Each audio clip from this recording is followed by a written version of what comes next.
किसी को और डॉक्टर के पास जाता है, वो बहुत वीक हो गया है, कमज़ोर घना हो गया है, तो जाते ही डॉक्टर ग्लूकोज लाता है।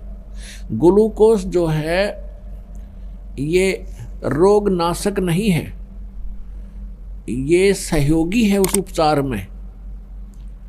शरीर को पानी का अभाव पूरा करती है, कुछ शरीर को शक्ति देती है, लेकिन रोग नाश नहीं होता इससे। ये भी आवश्यक है क्योंकि हम चौथे युग में आ गए, अभी तक ट्रीटमेंट ठीक होया नहीं, हम कति कंडम हो लिए। तो यहाँ अब पांचों यज्ञ ये ट्रीटमेंट करना अनिवार्य है आपका। पांचों यज्ञ भी करनी पड़ेंगी। एक यज्ञ है धर्म की, जैसे दान करते हो भक्त, इसमें से आपका यहाँ भंडारा चलता है, आश्रम बनाया जा रहा है, आपकी रजाई गद्दों का व्यवस्था होती है, दुखी आत्मा आती है, आते यहाँ शांति प्राप्त होती है, भगवान की कथा सुनते हैं, तो आपके द्वारा दिया गया दान आपको आबाद कर देगा। ये स्थान है वो दान करने का। और एक जगह धर्म की, दूसरी जगह ध्यान, परमात्मा का जो याद बनी रहना, उसकी भूल ना पड़े, उसकी रह रह कर याद आवे। This is meditation. वो हठ योग मेडिटेशन नहीं बख्शंतों का, ये सहज समाध है, सहज ध्यान है, ये इसको ध्यान बोलते हैं। तीसरी यज्ञ हवन की, यहाँ पर देसी घी की जोत जलाई जाती हैं, ये हवन यज्ञ होता है। और चौथी यज्ञ प्रणाम, जैसे आप दंडवत प्रणाम करते हो, ये भी एक यज्ञ बनता है। और पांचवी यज्ञ है ज्ञान की, स्वाध्याय करना, सत्संग श्रवण करना, ये ज्ञान यज्ञ है। तो जैसे ये ज्ञान यज्ञ करते रहे उसका भी लाभ है, लेकिन जब तक ये नाम नहीं होगा, ये तो ग्लूकोज है। ये पांचों यज्ञ समझो, ये ग्लूकोज है और केवल सपोर्ट शरीर को देने के लिए, रोग नाशक नहीं है। इसके लिए ये मंत्र जो मंत्र हैं ये रोग नाशक है और इनके बिना कोई लाभ नहीं। तो ये पांचों यज्ञ और साथ में ये मंत्र ओम, ये हम ब्रह्म को दे देंगे, इसको छोड़ देंगे, इसका प्रतिफल हम नहीं लेंगे। और जो प्रथम मंत्र आपको दिया जाता है उसकी, और साथ में ये यज्ञों का, हमने जितनी आवश्यकता होती है परमात्मा हमें यहाँ उनसे में से देते रहते हैं। हमारे बहुत, जब हम मर्यादा में रहेंगे, ये सत्साधना करेंगे, तो परमात्मा ही हमारे सब भक्ति की रक्षा करता है। योग अक्षेम यानी भक्ति की रक्षा वही करता है, हर तरह से सुचारू रखता है, हमें व्यर्थ धन नहीं करने देगा। हम बेमतलब की डिमांड करेंगे, ये बना लें, वो बना लें, ये कर लें, अगर वो भक्ति चाहता है तो ये बकवास छोड़नी पड़ेगी, भगवान पर आश्रित होना पड़ेगा। जो परमात्मा दे करे वही ठीक होगा, हमारे हित में होगा। जैसे आप जी हॉस्पिटल में पहुंच गए डॉक्टर के पास, अब डॉक्टर ने आपको एडमिट कर लिया, तो वहाँ मरीज की नहीं चल रहा, बिल्कुल भी मरीज की नहीं चलेगी, वहाँ डॉक्टर की चलेगी, और डॉक्टर की चलने में हमारा हित होगा। आप चाहते हो कि मैं थोड़ी सी चीनी खा लूँ, डॉक्टर कहता आपको शुगर ज़्यादा है, ये नहीं टच करना, और आप फिर भी खाते हो तो मरो। आपको बीपी हाई हो गया और आपको मना किया है कि नमक नहीं खाना, घी नहीं प्रयोग करना, और आपकी फिर भी इच्छा है कि घी खा लूँ, तो डॉक्टर तो अलाउड करे नहीं, और फिर भी तुम खावा तो मर भाई। तो ऐसे ही यहाँ आप प्रथम बार तो जो प्राणी आते हैं वो दुखी आते हैं कि हमें तो संकट का निवारण हो, हमारे दुख दूर हो, हम धनी हो जाएं। तो ये तो आप पल्ला गांठ लगा लो, ये तो होंगे ही होंगे, आपका संकट भी दूर होगा, आप धनी भी हो जाओगे, क्योंकि ये प्रोसीजर अकॉर्डिंग टू द शास्त्र है, ये शास्त्र अनुकूल साधना है, भगवान का विधान है कि इससे तो लाभ होगा ही होगा आपको। लेकिन केवल ये ज्ञान इसलिए दिया जाता है आप इन्हीं तक सीमित ना रहना। आज एक संकट निवारण हो गया आपका और आप चले गए, ठीक हो गया, हमें राहत होगी, हमें क्या आवश्यकता हो जाने, और फिर 20 और आ जाएंगे कर्म के पता नहीं कितने, फिर उनको कौन खत्म करेगा।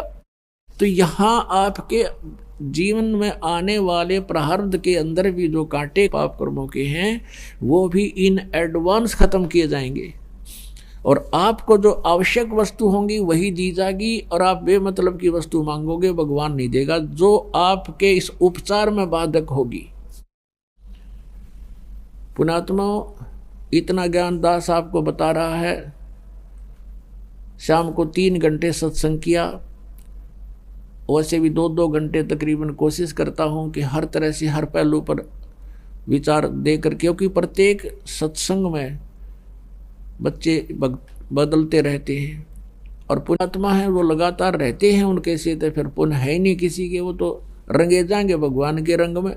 लेकिन जो थोड़ा समय प्राप्त होता है उनको भी दास चाहता कि सब तरह के मिश्रण साथ एक बार खिला दूं ताकि इनको कुछ विश्वास दृढ़ हो। तो इतना ज्ञान दिया जाता है। इसका उद्देश्य ये नहीं है, नहीं तो आपको नाम दे दूं और तुम ऐसे करो, ठीक है, वो छोटे मोटे रात तो आपको मिल ही जाएंगे, लेकिन आप यहाँ दृढ़ नहीं हो सकते। ज्ञान के बिना आप यहाँ रुक नहीं सकते, और ज्ञान से ही आदमी को पता चलता है आत्मा को कि कौन सा अहित है और कौन सा हित है। आप यहाँ उद्देश्य लेकर ये आओ कि हमारा जन्म और मृत्यु का रोग कटे। ये रोग नहीं कटाते, छोटे मोटे रोग तो एक कट गया तड़के दूसरा शुरू हो जाएगा। अगर ये भगवान से दूर चले गए तो कल को और रोग हो जाएगा। तो हमने परमात्मा की शरण में रहना है, और जो आपको आवश्यक वस्तु होंगी देगा भगवान, आपको अवश्य देगा, और ना भाग्य में होगा तो भी देगा। लेकिन हमारी इच्छाएं बहुत सीमित हों।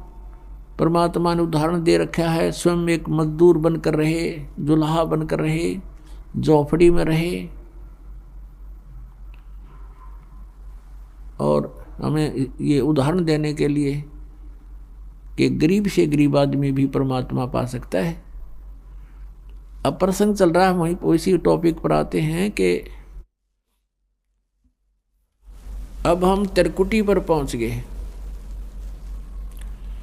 त्रिकुटी पर पहुंचने के उपरांत अब उस सतनाम के 2 मंत्र हैं, उनमें से एक मंत्र का अकाउंट हमने त्रिकुटी पर देना है, तब हम आगे प्रस्थान कर सकते हैं, नहीं वहाँ से आगे नहीं जाने देगा ये।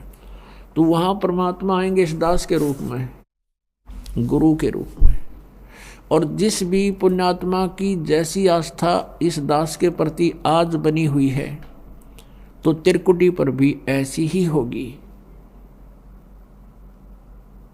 इसलिए परमात्मा कहते हैं, गुरु मानुष कर जानते ते नर कहीं अंधे हैं वो, और महादुखी संसार में फिर आ गई हम के फंद।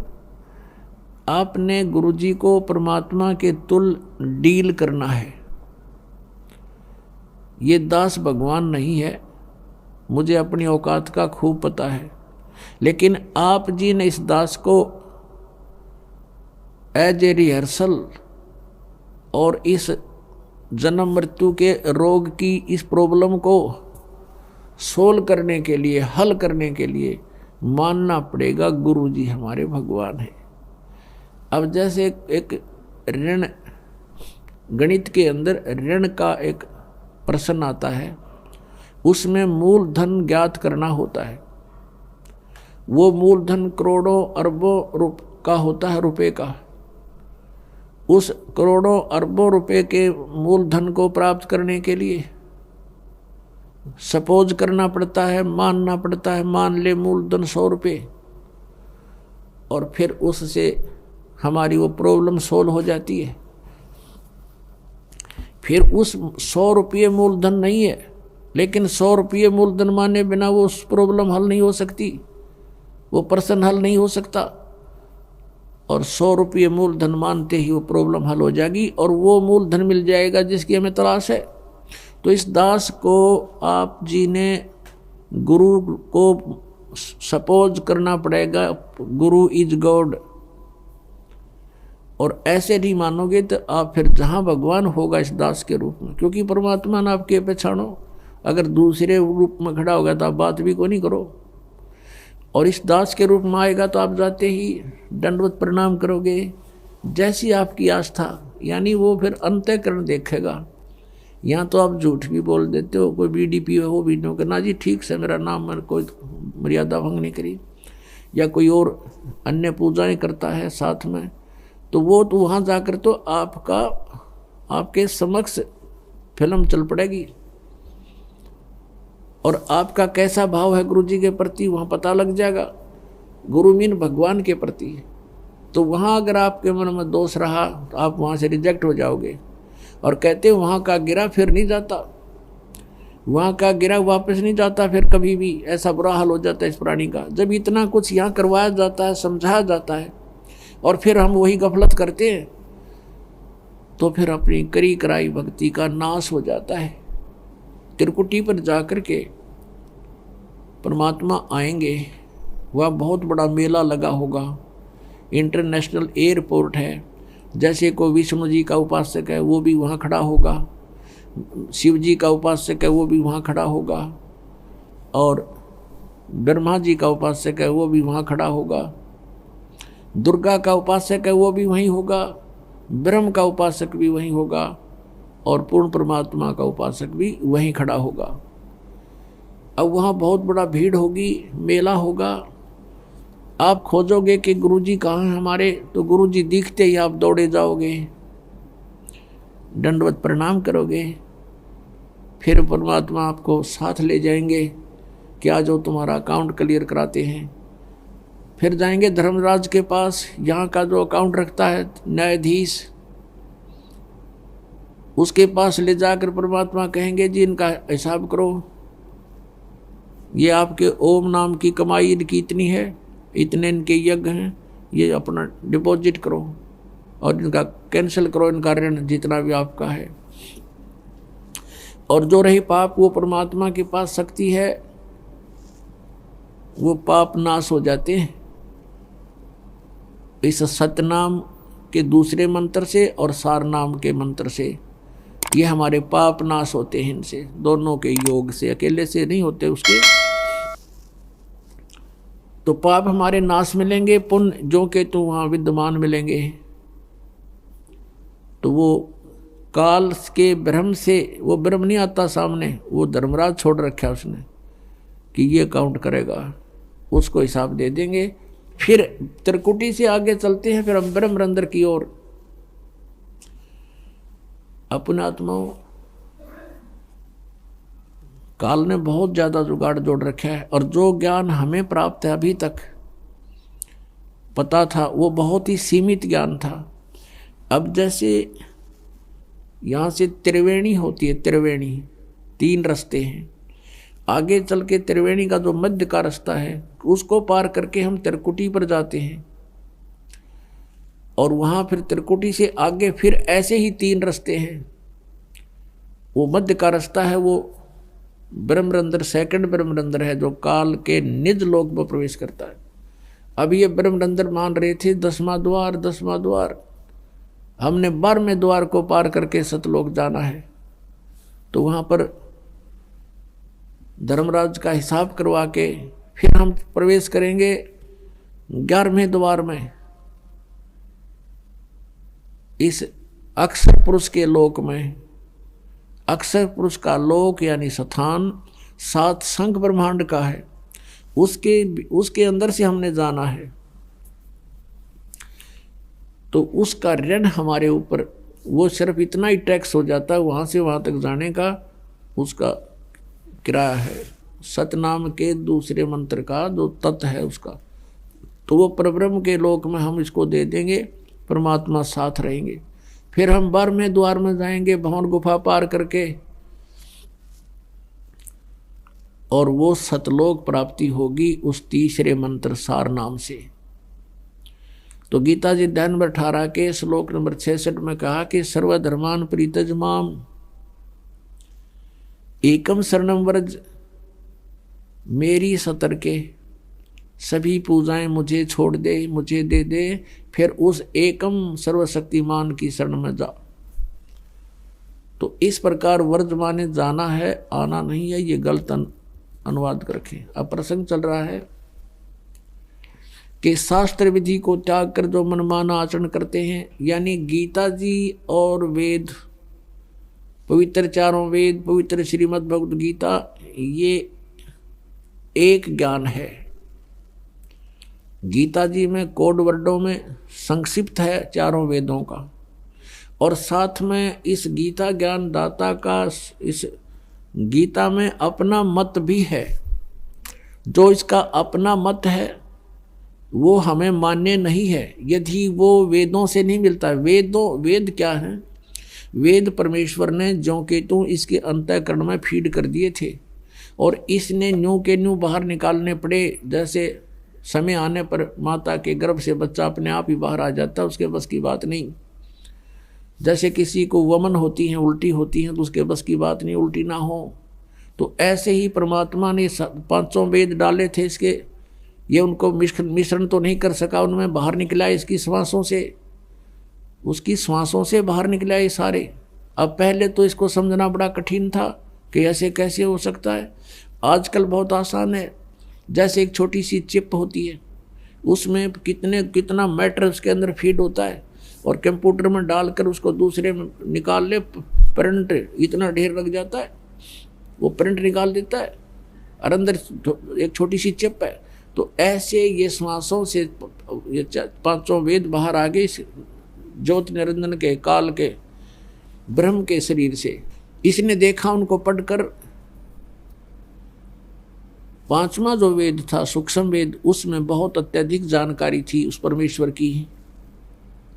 ये मंत्र लिखे थे उसमें सारे, इसने उसको सभा कर दिया, नष्ट कर दिया, यानी उसको नहीं दिया, छुपा दिया।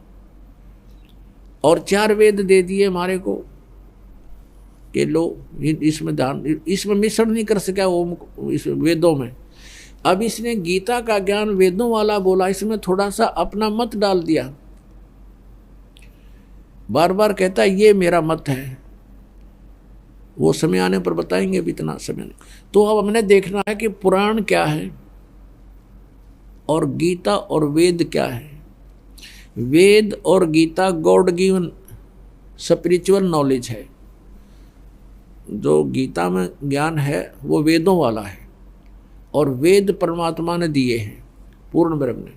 तो जो वेदों और गीता में जो लिखा है वो परमात्मा का आदेश है, जो करना है बस, नथिंग एल्स।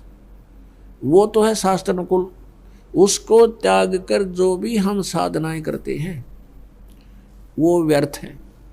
अपनात्मा जैसे पुराण है, पुराण किसने बोला ज्ञान? ब्रह्मा जी ने। और ब्रह्मा जी से सुना दक्षादि ऋषियों ने, उन ऋषियों से सुना आगे ऋषियों ने, उनसे सुना आगे ऋषियों ने। तो जिस जिस ऋषि ने जो ज्ञान सुना जिस भी विषय में, उसमें ब्रह्मा वाला ज्ञान प्लस में अपना अनुभव और प्लस में अन्य से कुछ दंत कथा सुनी हुई बना करके पुराण बना दिया। और उस पुराण में उसका लेखक का नाम, उसका जो वक्ता का नाम लिख दिया कि उसका वक्ता ये है, लेकिन लेखक इसका सबका व्यास जी है। अब जो ज्ञान वेदों से मिलता है पुराण में तो वो सही है, और जो वेदों से अलग जो ज्ञान उसमें है वो उस ऋषि या ब्रह्मा की अपनी अनुभव सोच है, वो हमने पालन नहीं करनी है। क्योंकि परमात्मा का विधान है वेद और गीता, उसमें जो सिमरण भक्ति विधि लिख रखी है हमने उतना ही मंत्र जाप करें, उससे अलग करेंगे तो शास्त्रीय विदिता का मनमाना आचरण हो गया। तो वो हमने नहीं करना है। फिर उससे क्या हानि होगी? जैसे एक व्यक्ति का मित्र था दरोगा जी, SHO, और उस व्यक्ति ने अपने मित्र SHO से कहा कि मेरा एक पड़ोसी मुझे बहुत दुखी कर रहा है, ग्वांडी साथ वाले मकान में बहुत तंग करता है, बहुत प्रार्थना कर ली, पंचायत भी कर ली, वो मुझे परेशान करने से बाज नहीं आ रहा, तो क्या करूं? SHO ने कहा उसका मार लठ माप देख लूँगा। उसने अपने मित्र SHO एक अधिकारी की आज्ञा का पालन करके उस अपने पड़ोसी के साथ झगड़ा ठान लिया। उस झगड़े में उस पड़ोसी की मृत्यु होगी उसके हाथ से। अब उसने उस व्यक्ति ने अधिकारी की आज्ञा का पालन करके जो विधान तोड़ दिया राजा का, उसके अंतर्गत उसको सजाए मौत होगी। अधिकारी आज्ञा का पालन करके उसने जो विधान तोड़ दिया राजा का, उस राजा के विधान अनुसार उसको सजा होगी, वो मृत्यु को प्राप्त हो गया, उसको सजाए मौत की सजा मिल गई। तो पुण्यात्माओं, वेद और गीता ये परमात्मा का विधान है। इसके अतिरिक्त पुराण जो है ये किसी ऋषि और यहाँ के ये ब्रह्मा विष्णु या शिव ये अधिकारी हैं, इनकी आज्ञा है उसके अंदर। यदि उनकी आज्ञा वेदों से नहीं मिलती है, उनके भक्ति की विधि, तो वो शास्त्र विधि त्याग के मनमाना आचरण है। यानी वो विधान, भगवान के विधान को भंग करना है, एक अधिकारी की आज्ञा का पालन करना है। तो उससे ये सजा मिलेगी आपको, जैसे उस व्यक्ति को मिल गई एक SHO की आज्ञा का पालन करके राजा का विधान टूट जाने से उसको सजाए मौत हुई। तो यही दशा आप उन लोगों की होगी जो शास्त्र विधि त्याग का मनमाना आचरण कर रहे हैं।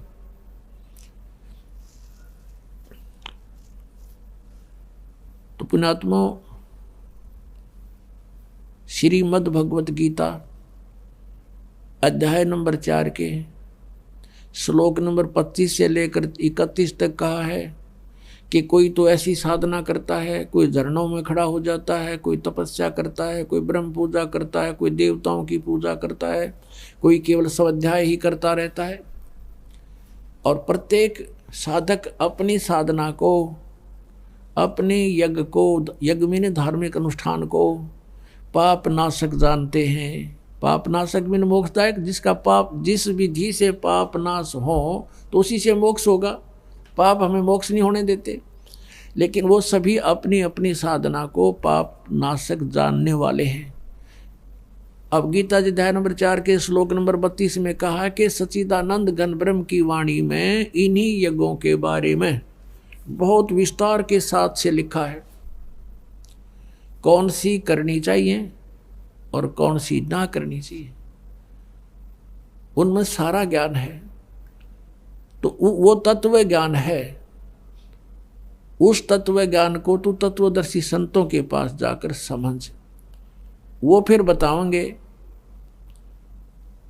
वो आपको फिर साधना बताएंगे उस परमात्मा की कैसी करनी चाहिए और कौन सी ना करनी चाहिए, वो त्याग भी। तो वो सच्चिदानंद घन ब्रह्म की वाणी, कबीर परमेश्वर की वाणी, यानी जो परमात्मा ने स्वयं आकर अपना ज्ञान अपने मुखारविंद से बोला, या वो ज्ञान जो अपने मुखारविंद से बोला हुआ एज इट इज किसी संत को दे दिया, जैसे आदरणीय गरीबदास साहिब जी को दिया, आदरणीय नानक साहिब जी को दिया, आदरणीय मलुकदास साहिब जी को दिया, आदरणीय धर्मदास साहिब जी को दिया, आदरणीय गीसादास साहिब जी गांव खेखड़ा उत्तर प्रदेश वाले को दिया, और आदरणीय मलुकदास साहिब जी को दिया।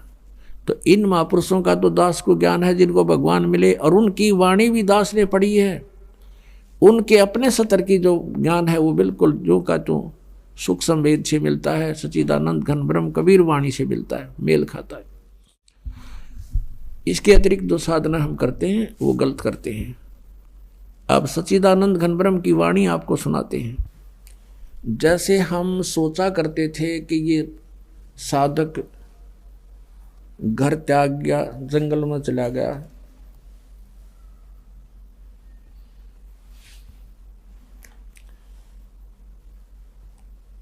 और वहां जाकर के कहते घर त्याग कर जंगल में चला गया। एक वक्त कह रहा था कि मैं ऋषिकेश गया था और ऋषिकेश से मैं आगे चला गया, वहाँ कई व्यक्ति बैठे थे। मैंने उनसे पूछा कि तुम कैसे बैठे हो। उन्होंने कहा कि यहाँ जंगल में गहरा था, वहाँ जंगल सा था, झाड़ बोझड़े थे,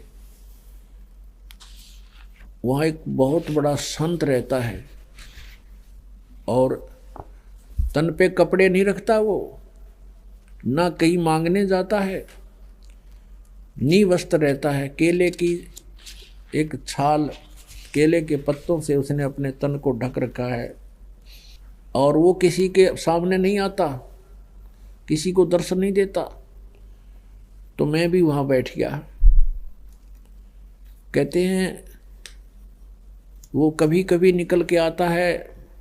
तो एक बार कहते हमने ध्यान से देखा जब उसकी तरफ देखा तब उसने हमें देख लिया तो एकदम मुंह पीछे को मुंह कर लिया और भाग के गहरा चला गया। तो वो बता रहा था कि यदि दर्शन हो जाते तो मेरा बेड़ा पार हो जाता, बस थोड़ी सी कसर रहेगी। अब उसको कौन समझावे, क्योंकि ज्ञान है नहीं। साच कहूँ तो जग मारे, भगवान कहते हैं।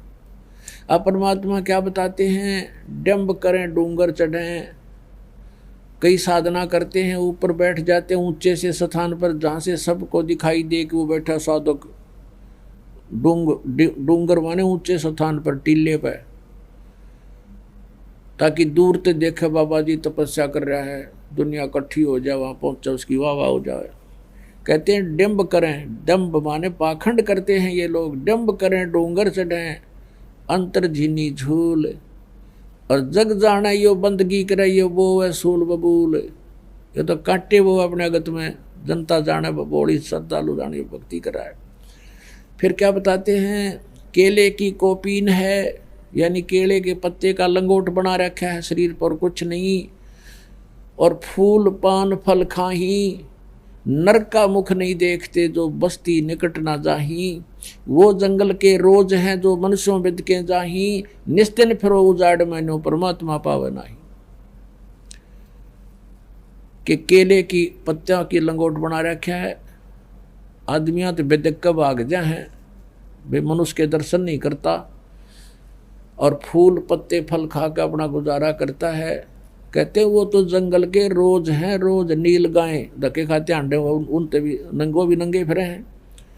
जब तक सच साधना नहीं है, सच्चा मंत्र नहीं है, चाहे निर्वस्त्र रहे, चाहे कितने वस्त्र पहन, चाहे लाल पहन चाहे पीले, कुछ तो आपको कोई लाभ नहीं होगा। जब सच साधना मिल जाएगी तो परमात्मा ने बुद्धि दी है, अपने कपड़े जितने आवश्यक हैं वो अवश्य ग्रहण करो। इन बकवादों में कुछ नहीं दे रहा। हम पहले जब गुरुजी के पास जाते थे, छुडानी गुरुजी आते थे हमारे, तो वहाँ और भी साधु जो नकली आते थे, तो वो क्या करते थे, कई एक तो केवल एक बस एक कपड़ा बांधते थे पर्दे पर, तय मनसा घुटना तो ऊपर ताई का, और बाकी नी वस्त्र रहते थे शेष। उसको अवधूत कहते थे, अवधूत। वो एक अवधूत बैठा एक दिन, और उसने सर्दियाँ के दिन थे, वो बैठा बरंडा में एक खम्भे का उस पिलर का कड़लाएँ, और नो का पे सारा नो का पे।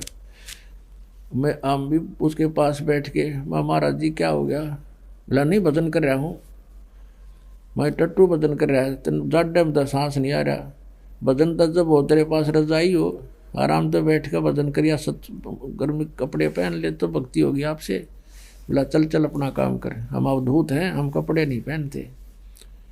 बताए न कौन समझावे, सिर फिरा ने नो सारा कापन लाग रहा, जाड़ बाजे, नो का भजन करूँ, टट्टू भजन। अब भजन की भक्ति ना तुम्हारे पास, तुम करके रही हो, पहली बात तो नाम नहीं है। गुरु बिन काऊ न पाया ज्ञाना, जो थोथा वो छड़े मूड के साना। गुरु बिन वेद पढ़े जो प्राणी, समझे ना सार रहे अज्ञानी। तो इस तरह की साधना करते हैं तो परमात्मा कहते हैं कि नर का मुख नहीं देखते तो बस्ती निकट ना जाही। उन नाम गणे महात्मा मान्या करते, गांव में भी ना आदमी नहीं देख कर भीतर भाग अंदर भाग जाता है जंगल में। कहते वो जंगल के रोज हैं। आदमिया तो बेदक का बात मानस कोई बात हो, आदमिया तो फड़क है, मनुष्यों बिद का जाही। और निस दिन फिर उजाड़ मैनो परमात्मा पावे नाही। तो सारा दिन उजाड़ में धक्के खाओ, नो भगवान नहीं मिले। भगवान के पाने की विधि है, वैसे ही मिलेगा।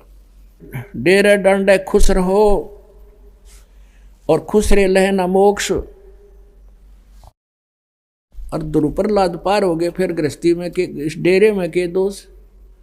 एक तरफ तो आप कहते हो ध्रुव भी पार हो गया, प्रहलाद भी पार हो गया, और फिर खुद प्रेरणा करते हो कि ब्रह्मचारी रहो। ये कुछ भगत बताते, इसको सारा अड़ंगा फैला रखा है न ज्ञानियों ने। एक भगत कह रहा था कि जी, किसी को बता रहा था, एक ने बोला मेरा गुरुजी तो बाल ब्रह्मचारी है, और भाई गुरु तो ब्रह्मचारी चाहिए, गृहस्थी ठीक नहीं। तो उसे कोई भगत ने कहा कि भाई तू क्या है, तो आप बताओ, गृहस्थी हो या ब्रह्मचारी हो? वो बोला ना मैं तो बाल बच्चेदार हूँ। फिर तू टिंडे लेगा ब्रह्मचारी का गेला है, तुझे क्या मिलेगा? वो अगर भक्ति होगी परमात्मा मिलेगा तो ब्रह्मचारी नहीं मिलेगा, तू क्यों डले डो रहा है फिर उसके साथ? और परमात्मा कहते हैं डेरे डांडे खुश रहो और खुश रह ले ना मोक्ष। तेरे गुरु ब्रह्मचारी तो पहले तो वो हिजड़े हैं, कति ब्रह्मचारी कंटिन्यू, कोई किसी प्रकार का खंड नहीं होता उनका, तो वो पार होंगे, तेरे लाख नंबर लेट देर से आएगा, उसमें दोष भी आ सकता है। तो कहने का भाव ये है कि जो परमात्मा का विधि विधान है उसके अनुसार चलते हुए डेरे डांडे खुश रहो, यानी घर पे भी खुश रहो, ये चिंतित ना हो, और ये खुश रहे लेना मोक्ष। द्रुपर लाद पार हो गए, फिर गृहस्थी में के दोष, बकवाद निस्वाओं भगवान ने नियमित रहना होगा।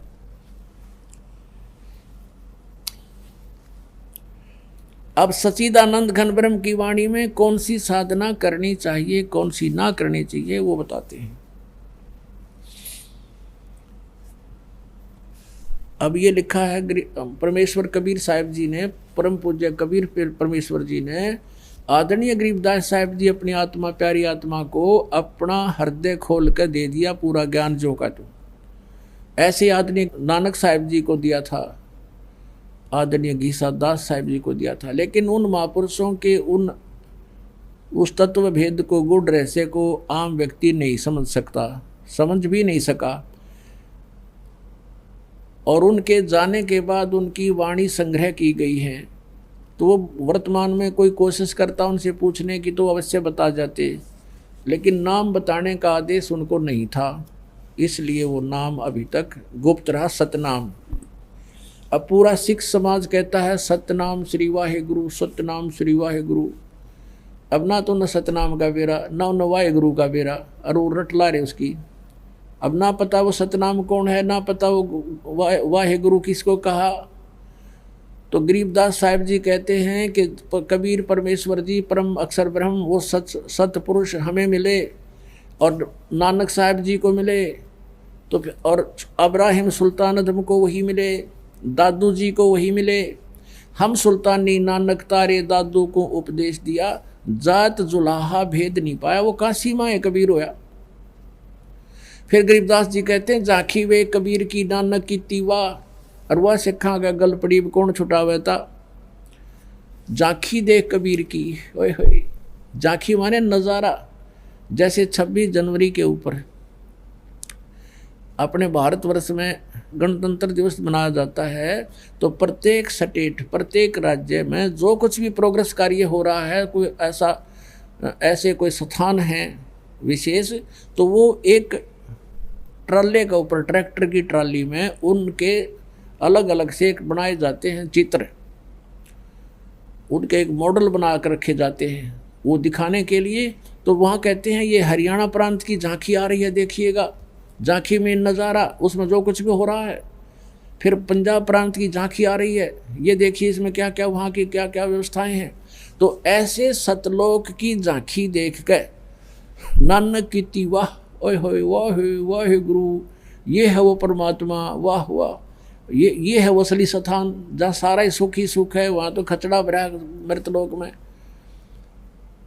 और फिर परमात्मा ने क्या कहा था, जब सतलोक में पहुंच गए नानक साहिब जी की आत्मा, और परमात्मा जो नीचे से जिंदा रूप में उनके साथ गए थे, वहाँ वही जिंदा वाला रूप तख्त पर विराजमान हो गया। और फिर नानक जी से कहा था कि प्यारी आत्मा आप काशी में जाइए, वहाँ मैं प्रगट हूँ जुलाहे रूप में, कबीर नाम है मेरा, और मेरा ओरिजिनल नाम भी सत हक्का कबीर है, सत कबीर है। अब नानक जी को की आत्मा को तीसरे दिन छोड़ा, वापस भेज दिया, उधर से उनको दरिया में डूबा हुआ मान लिया। तीसरे दिन फिर वो पहुँचे वापस, तो उस दिन से वैराग लेकर के चल पड़े वहाँ से, संसार की कोई वस्तु अच्छी नहीं लगी उनको। तो परमात्मा की खोज के लिए वो पहुंच गए फिर बनारस में। काशी में जाकर देखा एक जुलाहे की भूमिका करते हुए दानक रूप में परमात्मा को, और जो सतलोक में सचखंड में देखा था वो नू का नू सामने बैठा। तब नानक साहब ने कहा था, गुरु ग्रंथ साहिब में पहले मेले की वाणी 24 पृष्ठ पे लिखी है, 24 पन्ना पर गुरु ग्रंथ साहिब में, कि फाई सूरत मलुक की वेश ए ठगवाड़ा ठगी देश, ये खरा सियाणा भोता बाहर, ये धानक रूप रहा करतार, ये धानक रूप रहा करतार। वहाँ खड़े होकर आख्या मग पानी आवे। तब कहा था वाहे गुरु वाहे गुरु वाहे गुरु। सतलोक में जब सतलोक देखा जब करा था वाह वाह वाह वाह हो, जैसे एक बहुत खुशी में आदमी बोलता है वाह भाई वाह हो, जैसे ये एक अंदर की खुशी प्रकट करते हैं। तो यहाँ गरीबदास साहिब जी कह रहे हैं, आदरणीय गरीबदास साहिब जी कहते हैं, जाखी वेख कबीर की सतलोक में नानक की तीवा हरुआ सिखा के गल पड़ी कौन छुटावे था। इबिन वाहे वाहे तो वाहे गुरु तो गोठ दिया, नो पता नहीं वाहे गुरु है कौन। कहते हैं सिखा गल पड़ गई, इसने कौन छुटवावे इनते, तो ये ज्ञान छुड़वाएगा। ऐसे ही एक भगत के सामने एक भगत कह रहा था, मैंने उसको ये कहा कि भी नान जाखी वे कबीर की नानक की तीवा वह सिखा के गल पड़ी कौन छुटावे था। तो वो भगत सरदार जी कहता सिख ने बोला साड़ी तो छुट गई भाई, ने बोला हमारी तो छुट गई, हमें तो पता लग गया ही सच्चाई क्या है, और औरों की भी छुटवाएंगे समझावाएंगे, सबको सच्चाई तो मानना ही पड़ेगा लास्ट में। अब क्या बताते हैं आदरणीय गरीबदास साहिब जी ने अपने परमात्मा से प्राप्त उस ज्ञान की अपनी लैंग्वेज में जो वर्णन किया है, उसमें एक बैधे का अंग है। बैधा माने यूजलेस, शास्त्र विधि त्याग कर मनमाना आचरण, उसको व्यर्थ वैधा कहते हैं। वैधा सट दर्शन सट बेख कहावे, बहुविध धूंधू दौर मचावे, ये तीर्थ व्रत करें तर बीता, वेद पुराण पढ़त हैं गीता, यो भी बैधा है बैधे से भेद अलैदा, यो भी बैधा। यानी क्या बताते हैं कि सट दर्शन सट भेख कहावे, सट दर्शनी संत, ये 6 भेख हैं, 6 प्रकार के ग्रुप हैं। एक सन्यासी, नागा, गिरिपुरी और ये वैष्णो, इस तरह ये 6, ये 10 नामी, ये सट दर्शन सट भेख, सट माने 6, सट भेख कहावें और बहुविध धूंधू धार मचावें। इनकी साधना देखा तो इन्होंने सोचा भाई तो तोड़ पाड़ रहे हैं। जैसे क्या करते हैं, एक समय की बात है, हमारे गांव में एक बल्लेगिरी गांव, बाबा जी यानी नाथ परंपरा से है वो, और दूसरे गांव में रहता, लेकिन गांव वालों को पता नहीं, उनको ज्ञान नहीं, उनको जैसे कोई कह वैसे मान लेते हैं संतों की। तो उसने वहाँ पर जून के महीने में 41 दिन का एक वो रखा था तप, धुनिया के बीच में बैठना, 5 अग्नि जला लेते हैं चारों तरफ और बीच में बैठना होता है 3 घंटे। वो 11 बजे से और 1 बजे तक बैठा करता है, और फिर सुल्फे पाड़े अपना बैठ के अलग से सुल्फे नरे सुल्फे पियो उड़ा। नो कहते 80,000 का तो सुल्फा पी गए वो बीर, उसके और साथी और गांव के लफंडर टाइप के थे वह, और उसमें 7-8 लाख रुपये उसका दान आया था। तो वो क्या करता था, हमने एक फिल्म बनवाई थी उसकी, वो जैसे भी प्रक्रिया कर रहा था वो क्या करता था, बड़े बड़े तो जटा थी उसके शरीर के और एक लंगोट बांध रहा था, पूरे शरीर पर बाल्टी में राख घोल के पानी में और पूरे शरीर पर लेप कर लेता था, पूरे पे, मुंह पर और सारे कमर पर, पैरों पर, और 5 अग्नि जला दी जाती, 5 दोने अलग अलग, और बीच में बैठ जाता। जब वो पूरे सलग लेते ना उपले, और फिर वो धंधकने शुरू हो जाते, जब बीच में जाकर बैठ जाता। और जो उसकी बड़ी जटा थी पूरी भार्या, बड़े और भी उसमें जोड़ रहा था, बांध रहा था कुछ और भी बाल बोल, तो उनको बाल्टी में, राख वाली बाल्टी में पानी में पूरा अंदर डाल के और उसको पूरा गिल कर लिया, गिच पूरा गिला करके और ऊपर लपेट लिया सिर पे, बैठ गया। अब उपलों की अग्नि उपले गोसे जो सलग लेने के बाद उसके बाद अपने आप उनके ऊपर राख लगनी शुरू हो जाती है, और उस राख में इतनी रेजिस्टेशन पावर होती है, रेजिस्टेंस पावर है अग्नि को, अपने आप रोकना शुरू कर देती है। वह धीरे धीरे मंदी तो अग्नि पड़ जा, आध घंटे के बाद अपने आप उसके ऊपर राख आनी शुरू हो जाती है। और फिर उसने सारे का गिल्ली राख लपेट रखी, लीप रखा, मड प्लस्टर सा कर रखा। अब वो नहीं आँच ना आने दे, अंदर नहीं जाने दे। और जब वो जहाँ से भी अधिक आँच लगेगी वो सूखने को हो जाता है, तो उसने वो बाल खोल लिया पूछड़ सा और नो लटका लिया पाछे ने, और जिस साइड में भी उसने गर्मी लगती है उसको ऐसे मार लिया सिर से, वो पूछड़ सा सारे गिल्ला उसने फेर कर दिया राख ने। ऐसे वो 3 घंटे बितावे, और औरतें गांव की भोले बाड़े उसकी परिक्रमा करें, अब बेड़ा पार होगा तो बेड़ा गर्क करे था तुम्हारा। तो यहाँ क्या बताते हैं, सट दर्शन सट बेक कहावे, बहुविध धुंध और मुचाऊं। जो खुद वो तोड़ पाट रहा जून के महीने में, तो वैसे बार ना खड़ा हुआ था हरियाणा, पंजाब, राजस्थान, मध्य प्रदेश, उत्तर प्रदेश में था, और वो बैठा बाहर कति नो सोचे बड़ा जिन्हें तो तोड़ पाट दिया, नहीं धूम धार मचावे ढूंढा ठारे। सट दर्शन सट बेक कहावे, बहुविध धूम धार मचावे। तीर्थ व्रत करें तरबीता, वेद पुराण पढ़त हैं गीता। 4 संप्रदा 52 द्वारे, जिन्हों नहीं निज नाम बिचारे। और माला घाल हुए हैं मुक्ता, ये सटदल उआ बाई बकदा। आय है, कहते हैं माला पैर ली 4 गले में, बाबा जी का भेष बना लिया, इस तरह मोक्ष हो गया। और सटदल उआ बाई बकदा, उआ बाई बकरे इनके पास यथार्थ ज्ञान नहीं है। और वेद पुराण पढ़ते हैं गीता, गीता में कहीं नहीं लिखा ये नाम तुम जाप करते हो ये करो, या गीता जी में और वेदों में कहीं नहीं लिखा जो हठ योग तुम करते हो ये करो। फिर उनको पढ़ने का क्या लाभ हुआ आपको। बैरागी बैराग न जाने, बिन सतगुरु नहीं चोट निशाने। 12 बाट बेटम बिलोरी, सट दर्शन में भक्ति ठगौरी। ये सट दर्शनी जो साधना करते हैं, इनके अंदर जीवन नाशक साधनाएं हैं, या भक्ति ठगौरी है, ठगी की भक्ति है। और बैरागी बैराग न जाने, इनको बैराग का पता ही नहीं। बैराग घर त्यागने से नहीं, आत्मा में होता है, परमात्मा की तरफ विशेष कसक हो, सब विकारों से अपने आप हट जाएगा, वो है वैराग। और बिन सतगुरु नहीं चोट निशाने, सतगुरु के बिना वो यथार्थ मंत्र मिले नहीं, तो वो निशाने पर चोट लगे नहीं तो बात बने नहीं। सन्यासी 10 नाम कहावे, शिव शिव करे न संशय जावे। निर्वाणी निकच निसारा, भूल गए ये ब्रह्म द्वारा। इन ब्रह्म तक का विज्ञान कोई ना।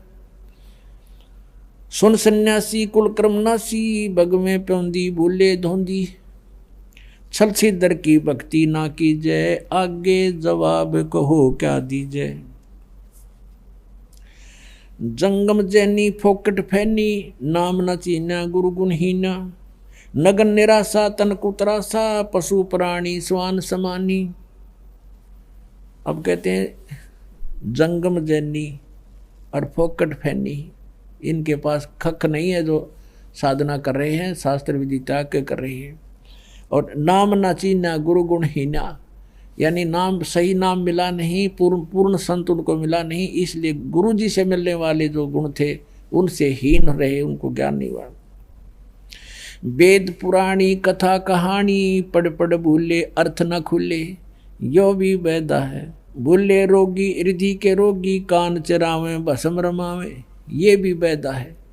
और कहते हैं वेद पुराणी कथा कहानी, पढ़ पढ़ भूले अर्थ नहीं खुले। इन्होंने वेदों को पढ़ा, पुराणों को पढ़ा, गीता जी को पढ़ा, कहते इनकी कहानी और बना ली इन्होंने, जो गूढ़ रहे से ये समझ नहीं सके, इनसे अर्थ नहीं खुले। जैसे गीता जी अध्याय नंबर 7 के और श्लोक नंबर 18 में ये अपनी साधना को स्पष्ट करा, अनुत्तम है, घटिया है मेरी, क्योंकि ना जन्म मृत्यु अर्जुन तेरा समाप्त हो ना मेरा हो, मेरी शरण में रहेगा युद्ध तक करना पड़ेगा। गीता जी अध्याय नंबर 8 के श्लोक नंबर 5 और 7 में कहा कि तुम मेरे मन वाला होगा तो मुझे प्राप्त होगा, मेरी भक्ति कर और युद्ध भी कर तो मुझे प्राप्त होगा। उसकी शरण में जाना है, परम शांति चाहिए तो 18वें अध्याय के 62वें श्लोक में कहा है कि सर्व भाव से उसकी शरण में जा, उस परमेश्वर की कृपा से तू परम शांति को प्राप्त होगा और सनातन परम धाम को प्राप्त होगा। तो कहते हैं इन अर्थ खुले नहीं, पढ़े लेकिन अर्थ नहीं खुले, इनको अनुत्तम का अर्थ अति उत्तम करना बैठा दिया इन्होंने। और 18वें अध्याय के 66वें श्लोक में व्रज माने जाना होता है, इन्होंने आना कर दिया कि मेरी शरण में आ जा। श्री कृष्ण तो की शरण में तो पहले ही अर्जुन कह रहा दूसरे अध्याय के 7वें श्लोक में कि मैं आपकी शरण हूँ, आपका शिष्य हूँ, मेरी बुद्धि काम करना बंद करगी, मेरे हित में जो काम हो बात हो वह बताओ, मैं क्या करूँ। वो तो शरण में पहले ही था। अभी 18वें अध्याय के 66वें श्लोक में ये अर्थ करते हैं कि मेरी शरण में आ जाओ, तो पहले है उसकी शरण में। तो ये कहा है कि सर्वधर्मान परित्यज एकम शरणम व्रज, उस एक सर्वशक्तिमान की शरण में जा, व्रज माने जाना होता है। तो क्या कहते वेद पुराणी कथा कहानी पढ़ पढ़ भूले अर्थ न खुले, यो भी वैदा है वैदे से भेद अलैदा। अब बैरागी सन्यासी सेवड़े तन पर छार लगावे हैं, ये 500 नार 2500 लड़के धुन धुन धार मचावे हैं। अब कहते हैं बैरागी और सन्यासी सेवड़े ये शरीर के ऊपर राख रमा ली और घर त्याग दिया, सन्यास ले लिया, चले गए। अब परमात्मा कहते हैं कि 500 नार 2500 लड़के ये धुन धुन धार मचावे हैं। एक नारी त्याग दीनी 5 नारी गैल बे, पाया ना द्वारा मुक्ति का सुखदेव करीब सैल बे। एक सुखदेव नाम के ऋषि हुए हैं, कहते हैं उनको भी सत साधना के बिना मोक्ष प्राप्ति नहीं हुई। आप तो जाते हो घर छोड़ के, अपने बच्चों को छोड़कर, स्त्री को छोड़कर के ये भक्ति में बाधा करते हैं, जंगल में चले गए, सैल वहाँ करी। और सुखदेव तो आसमान में जाता था, स्वर्ग में। अगर ये धक्के खाने तो भगवान मिला तो वो तुमसे ज़्यादा खाता था, स्वर्ग तक पहुँच जाता था, और फिर भी ना मिला। एक नारी त्याग दीनी 5 नारी गैल वे। एक औरत को भक्ति बाधक जानकर त्याग कर तू जंगल में चला गया, तो तेरे साथ 5 बाधक और हैं, काम क्रोध मोह लोभ अहंकार। इनको त्याग बेटा जब तो वैरागी होगा। एक स्त्री को त्याग देने मात्र से तेरी बाधाएं खत्म नहीं हुई। अब क्या बताते हैं, घर त्याग दिया, जंगल में जा बैठा, 1 दिन भूखा रह सके है, 2 दिन मुश्किल से निकाल लगा, तीसरे दिन फिर कटोरा लेकर गृहस्थी के द्वार पाना पड़ेगा, दिए माई धक्के खा। अब परमात्मा कहते हैं जंगल में रहेगा तो ओले भी पड़ेंगे, ठंड भी पड़ेगी, गर्मी भी लगेगी, तो उसके लिए झोपड़ी भी डाल ली। इन ऋषियों ने घर छोड़ के गए, ये सारी व्यवस्था करनी पड़ी। सर्दी गर्मी से बचने के लिए भी जुगाड़ जोड़ा कि मैं कोई गुफा बनाई है कि तौर फंड करे। अरे जब सारा कुछ बना घर में है, अपनी भक्ति भी कर, बच्चों से भी करवा, मार्ग पर लगा। सिर्फ मूल उद्देश्य यही जानो, 2 रोटी भगवान ने दे दी है, आप व्यवस्था करेगा तुम्हारी। हम भूल गए माँ के पेट में भी भगवान ने हमें दिया, अब बाहर भी वही देगा। एक समय एक माई के बच्चे ना हो थे, एक साधु संत वहीं रहा करता था डेरे में। डेरा था पहले, दूर हुआ करता गांव से। तो उसने कहा माई तुझे संतान हो जाएगी, प्रथम पुत्र जो तुझे हो वो मुझे दे देना। अच्छा महाराज कि पक्का वायदा करना कि जी पक्का करूंगी। उसको जब देना जब वो थोड़ा नासमझ सा रहे, समझ से पहले मुझे दे देना, पाल पोस देना, 1-2 साल तक, बस ज़्यादा नहीं। और तब तक तुझे और संतान हो जाएगी, दूसरा पुत्र, तब मुझे दे देना। ऐसा ही हो गया। वो प्रथम पुत्र उसको दे दिया, साधु को दे दिया, दूसरा पुत्र हो गया, 2 कन्याएं होगी बाद में। अब उस साधु ने किस लिए ये डिमांड करी थी, एक प्रथम पुत्र मुझे दे देना कि बुढ़ापे में यो मेरी सेवा कर देगा, मैं बूढ़ा होऊंगा जब यो बच्चा, और बचपन से इसको ले लूंगा तो घर वाले में मोह बने नहीं, इसने पता नहीं लगे कौन माता पिता तेरे। तो ऐसी दृष्टिकोण से उसने उस बालक को 14-15 वर्ष तक डेरे से बाहर नहीं आने दिया। और डेरे में जो औरतें जाती थी वो पहले एक रिवाज थी कि बूढ़ी ठहरी जाती थी, लड़की को नहीं जाने देते थे ऐसे। और वो खुद गुरुजी जो थे गांव से भिक्षा मांग कर लाते थे, उस चेले को वहीं अलग ही रखते थे कि इसको कोई संसार की भावनाओं से ना बह जावे, इसमें कोई दोष ना आ जावे, इस दृष्टिकोण से। एक दिन वो बूढ़ा बीमार हो गया, महात्मा जी चालन जोगा रहा को नहीं, तो उसने कहा बेटा जा भिक्षा मांग ला, तेने भूख लाग रही होगी, मुझे तो इतनी भूख है नहीं, तुझे जरूर लग आई होगी। ऐसे करना, इस गली में जाना सामने, और सामने वाली गली में 2 घर छोड़कर तीसरा जो घर है उससे भिक्षा लाना, और कि और नहीं जाना कहीं पर भी। और वो वही घर था उसी के अपनी माता और पिता वाला, इसलिए उसने कहा वहाँ से जाना कहीं और इसके मन में दोष ना आ जाए। वो गुरु की आज्ञा अनुसार सीधा वहीं पहुँच गया। अब उसने भगवा बाणा बना रखा, आटा मांगने के बाद जोड़ी साथ में ले रखी, डंडा लठ ले रखा जैसे, और जाके कहा माई भिक्षा देना। अब उस माता ने, माई ने कहा अपनी बेटी, युवा हो रही थी वह लड़की, 13-14 वर्ष की थी, कि जा बेटी बाबा जी का भोजन गा ला। उसने देखा कोई ना कौन है, वो आटा लेकर आई और उस झोली में डालना चाहा। वह छोटी लड़की थी युवा, उसकी सतन जो है दूधी छोटी छोटी थी, कपड़े से बाहर ओक्सी हुई नजर आती थी। अब उस संत ने कहा, उस भगत ने कहा, उस गुरु के चेले ने, उसको क्या था कि उनके गुरु जी के एक बार फोड़ा हो गया था छाती पे, इसी स्थान पे, और अच्छा बढ़ गया, बाल तोड़ से इतना लंबा, और बहुत पीड़ा हो रही थी। गुरु जी रोया करते थे बैठकर काफ़ी देर तक। दवाई जड़ी बूटी पहले ऐसी थी, वो दवाई भी इसी हुआ करती, दूना दर्द कराया करती, फिर असर कराया करती। तो वो दृश्य उसके सामने घूम गया बालक का, कि गुरु जी बहुत दुखी हुए थे एक छोटे से फोड़े पे। इस बहन को तो 2 हैं और भी जो ज़्यादा बड़े हो रहे हैं। उसने कहा, ये बहन आपके ये फोड़े हैं, इनको आश्रम में आ जाना, गुरुजी ठीक कर देंगे, उनके पास दवाई है, आप वहाँ आ जाना। तो वो लागी गाल देन, ढेर इतना शर्म नहीं आती तो अपनी बहन के बोड़े फोड़े ठीक करवा ले, तो जो कर ले, 36 गाल सुना दी। अब वो असमंजस में पड़ गया, भैया बहन क्यों ऐसे बोल रही है। तब उसकी माँ आई,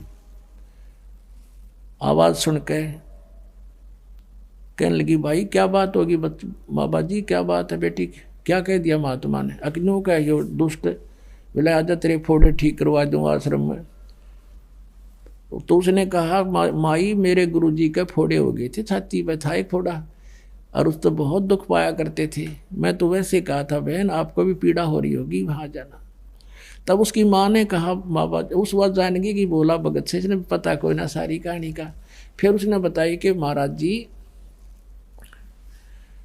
ये बेटी है मेरी, और फिर इसका विवाह होगा, ये फोड़े नहीं है, इसका विवाह होगा, विवाह होने के बाद इसका संतान होगी, और संतान जब होगी तो इन सतनों में दूध है उस बच्चे के लिए, इसलिए ला रखी भगवान ने कि उस बच्चे के लिए दूध आवेगा, इनमें दूध इससे पिया करेगा वो।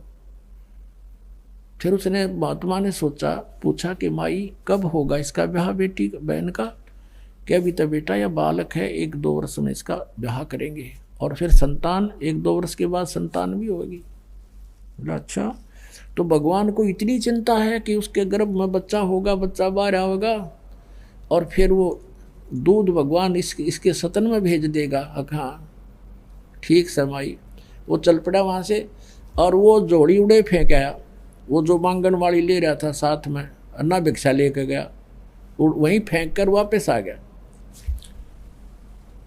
वापस फेंक कर आ गया तो गुरुजी ने पूछा, बेटा क्या बात है, भिक्षा नहीं लाया? अक नहीं गुरुजी।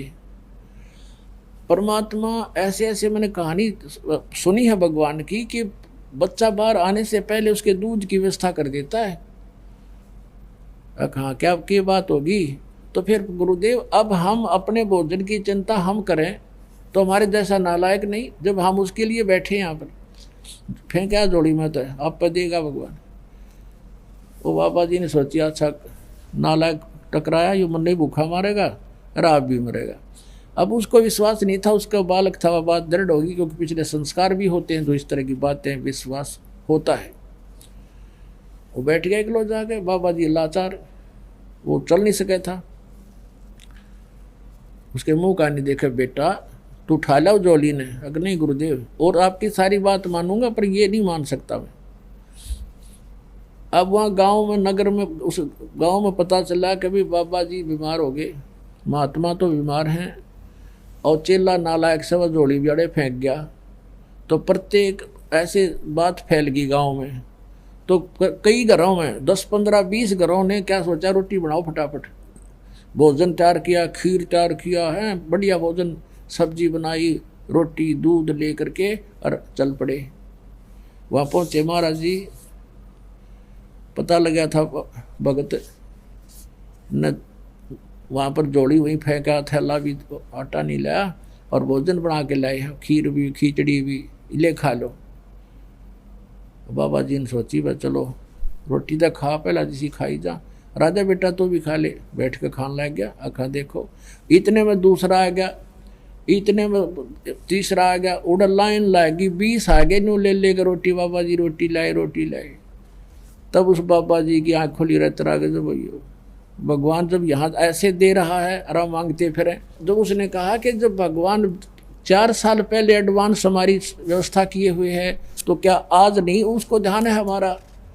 तो पुण्यात्माओं ये उदाहरण है। आप हमारा इतना विश्वास ना बढ़ता, हम केवल कर्म करें क्योंकि हम इस योग्य हो गए यहाँ कर सकते हैं, और फिर उस पर विश्वास करें।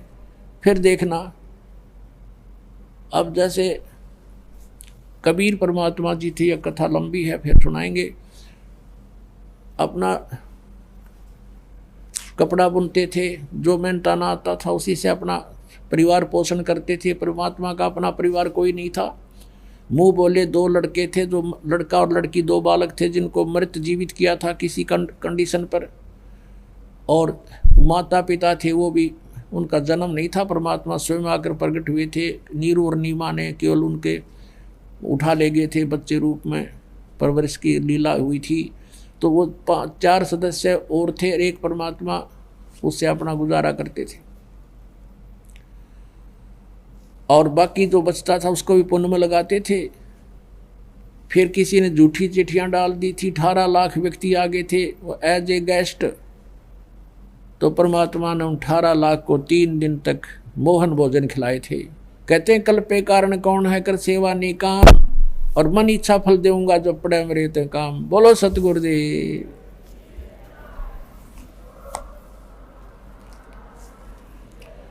सत साहिब।